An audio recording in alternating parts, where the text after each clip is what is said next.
So with the Gravelord, the release was one day before Doom Dark Oh. Ages got announced, and we had no idea.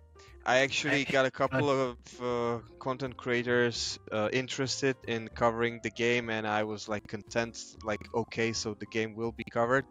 Yeah, and then suddenly they contacted me like, I'm sorry, I won't have the time. I have to cover other games, and I'm like, that's weird. And they didn't tell us like, guys, you should postpone the release. There's something big coming. No one said anything. So we basically announced their game, and 12 hours later or so, like, Doom Eternal, bah, And we were like, what the fuck, And like that bit us in the ass. Oh, sorry for the word. You're among friends. Talk how you want. Okay. So, uh, yeah. So I didn't sleep the first night at all. Like, and I had to come up with something because like we have investor in the company, and there was also one important thing. I wanted to start the game at a different price, right? And with each episode that would come, we would raise the pricing, and that actually probably was a good strategy. And but the investor was like, no, let's go full price. So that was a mistake. I would suggest that any new developers like really consider if the price is really set in the right way. And so basically there were a couple of mistakes and also bad luck in the beginning of the launch. But that was also the decision, like what to do now. So we started we had a plan for 4 levels, bonus levels that we wanted to release. So they are coming out slowly. But we are also working on the levels for Gravelord.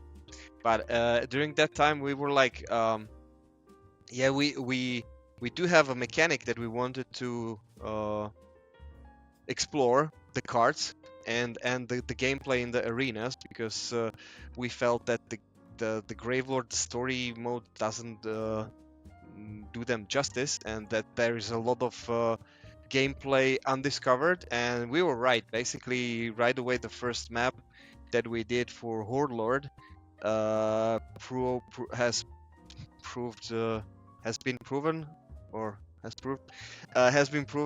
to be like an interesting and right decision, because like Horde Lord is much more like it's quite intense, right? You have a horde mode where you fight like a finite number of waves, and then an endless mode unlocks for every level, right? And the endless mode is like extremely high octane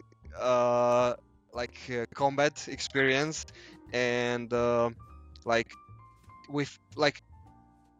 we in the team, we enjoyed it so much that when we are like testing out a couple of bugs that we fixed, then we find ourselves like engulfed in the gameplay for like 30 more minutes than we wanted to like play the game.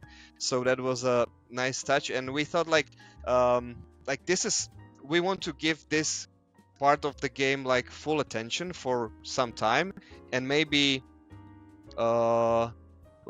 give the opportunity for players that don't really want to have the experience that Gravelord gives you, right? Because like it's story based, and not everyone is interested in that type of gameplay. And also some of the players that want to play levels that are in Gravelord don't really want to pay for a horde game, and so we didn't want to make it a part of it. So then we were looking for a solution with Steam, how we could basically still give the Horde Lord game to the like owners of Gravelord. So we found a way, and Horde Lord will be for free for Gravelord's early access supporters. So it's going to be a separate application? Yeah. Something like that. It will be like I don't know the backend stuff there, but we will basically give it as a gift or something to the people who will buy Gravelord, and it will be sold for like $5 separately. it will be just like a couple of bucks, because we of course acknowledge that like those assets, like the maps are completely new, right? There are also some tweaked things, and so we like, we don't really want to behave like a normal game publisher that basically reuses assets and slaps a full game Yeah. price tag on it. So it will be $5 and sold Yeah. separately. And yeah, I mean, it's great fun. The demo is out, and Yeah. I mean, we're still struggling with visibility as always, because like also the development cycle, Yeah. we don't really have enough time to collect wish lists, etc. But yeah, we'll see. Yeah, Noah, I wanted to ask, like, so you have like a publisher, you have Fulcrum Publishing, right? And I mean, and when did you start? When did you release the early access? So we went into early access in 2021. Oh, okay. Yeah. Okay. Yeah, it was a while So ago. you survived a long time. Nice. Oh yeah. So I mean, yeah, we were having. I think Steam at one point put a disclaimer on the game because of how long it was in early access.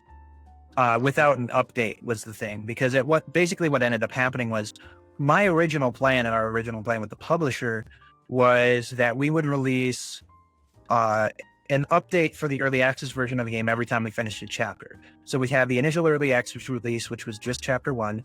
We'd have an update with chapter 2, and then an update with for the full release with chapter 3. The problem with that effectively became they wanted us to add more updates to that in order to keep engagement going. The problem became, and what we very quickly learned about early access, was that it was a terrible model for us, because there was a lot of aspects of the game which were still kind of in flux and which were we were still kind of figuring out. And there were a lot of systems that had to get reworked mid-development a ton of times. And every single time we were having to make everything ready for release anytime we would push an update. And it ended up bogging down development so much for us to engage in the early access model. And so eventually when we got to chapter 3's development, we were like, okay, we can't release any more updates because like this is just, it's taking too long, and it's going to make us take even longer if we continue to like commit to this model. So we basically told our publisher, like, we can't do updates anymore. We're just going to work on the game until it's done and then release it. Because there were actually updates for the early access version of the game that we had to cancel just because they were so like, for example, I mentioned earlier we have like the gameplay cheats and modifiers system, and those are unlocked through an in-game store. During the early access period, we originally had an update plan where we were going to add that to the early access release.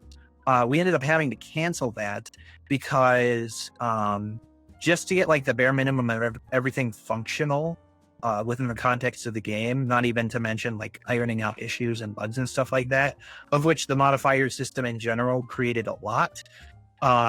We ended up like, that took like a month, and it kind of only as we continued to work on it, we were like, yeah, this is going to take at least another month, and it's going to continue to put us behind schedule if we keep focusing on this right now.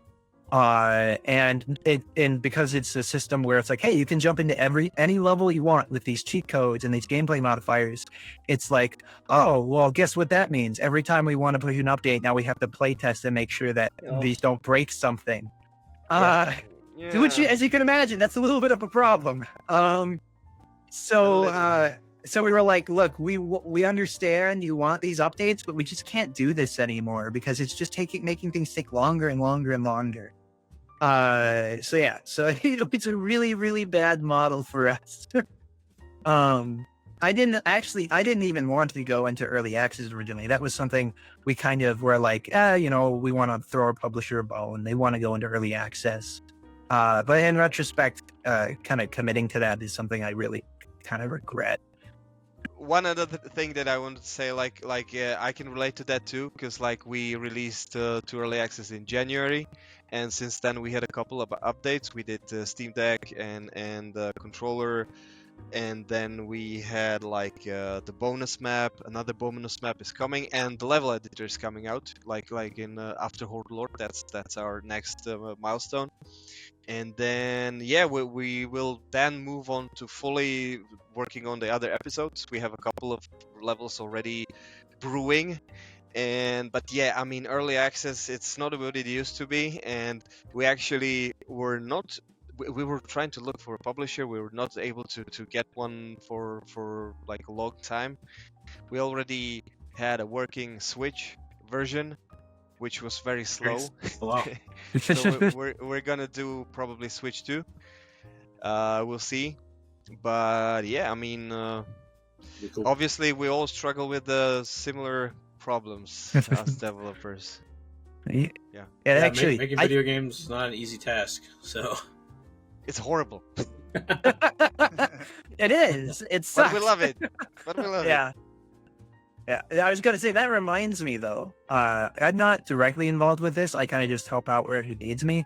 But my lead programmer, Elijah, he's actually in the midst of working on console ports for the game as well. So that's also coming down the pipeline.